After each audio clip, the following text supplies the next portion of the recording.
pense que nous sommes ensemble.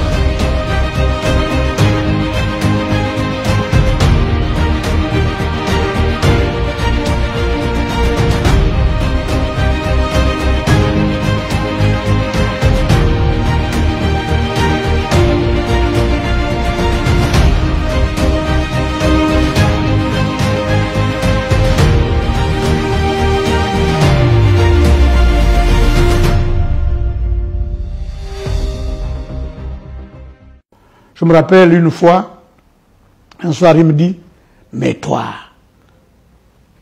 c'est quoi vos histoires de l'école là, c'est quoi? Je dis, c'est quoi, monsieur le président? Mais tu m'as fait une lettre là.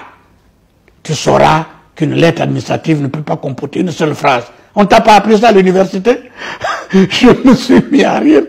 Non, rigole pas, je suis sérieux. Et j'ai dû reprendre la lettre que je faisais pour lui. Quand j'ai mis plusieurs phrases, 2 ou 3, il a signé. Et puis quand il voit qu'il t'a touché, il a un sourire en coin, comme s'il voulait t'excuser. Écoutez, moi je peux parler de Omar Bongo pendant des heures, pendant des jours, même pendant des semaines. Parce que c'est quelqu'un qui m'a fait la grâce d'accepter que je l'appelle papa. Parce que quand vous appelez quelqu'un papa, devant Dieu, vous êtes son fils. Et il sait là où il est, que je suis son fils, que je suis celui qui est prêt à assumer les erreurs que nous avons faites ensemble. Je suis prêt à voir avec les jours d'aujourd'hui, avec mes yeux d'aujourd'hui, les erreurs que nos yeux d'hier n'ont pas vues. Je ne suis pas seul dans ce cas, mais chacun de nous a son Omar Bongo. Tous ses collaborateurs, chacun de nous a gardé son Omar Bongo. Vous verrez là, sur mon bureau, enfin, de toute façon ici, il n'y a que des photos d'Omar Bongo. Une photo qu'il m'a dédicacée quand j'étais directeur de son cabinet. Avec le temps, les écrits se sont effacés. Mais dans mon cœur, ces écrits demeurent. À toi, Louis Gaston Maïla, mon fils, en te souhaitant une heureuse évolution dans la vie. Bon Dieu, est-ce qu'il peut y avoir parole plus flatteur? Donc je crois que c'est un moment dur pour moi. C'est un moment aussi où je dois, à la vérité, affirmer que vienne en moi le souvenir du temps que nous avons passé ensemble. Le souvenir des choses que j'ai dû faire sous sa dictée, sous son orientation, sous son autorité, que je ne renie pas. Bien sûr, nous sommes 2 hommes. Il peut se trouver que le matin, vous êtes d'accord, le soir, vous ne l'êtes pas.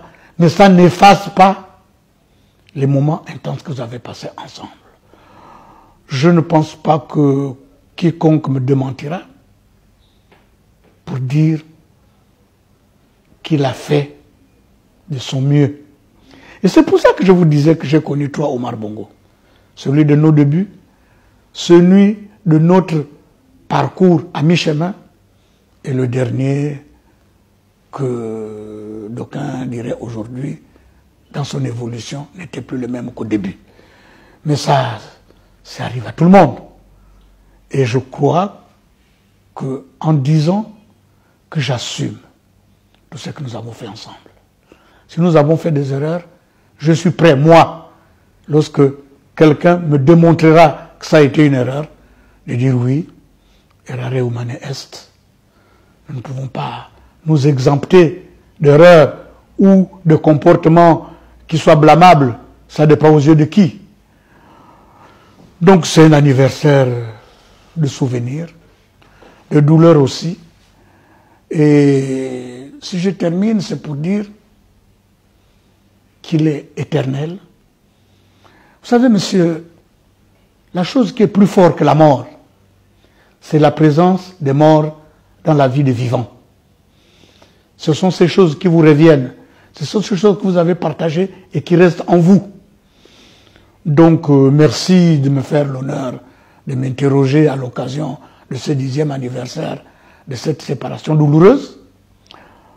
Je crois pouvoir dire que son empreinte indélébile pendant des années restera sur le Gabon. Ce n'est pas la peine de le nier. Et je suis de ce qui, orphelin, dans mon cœur, portera toujours son deuil.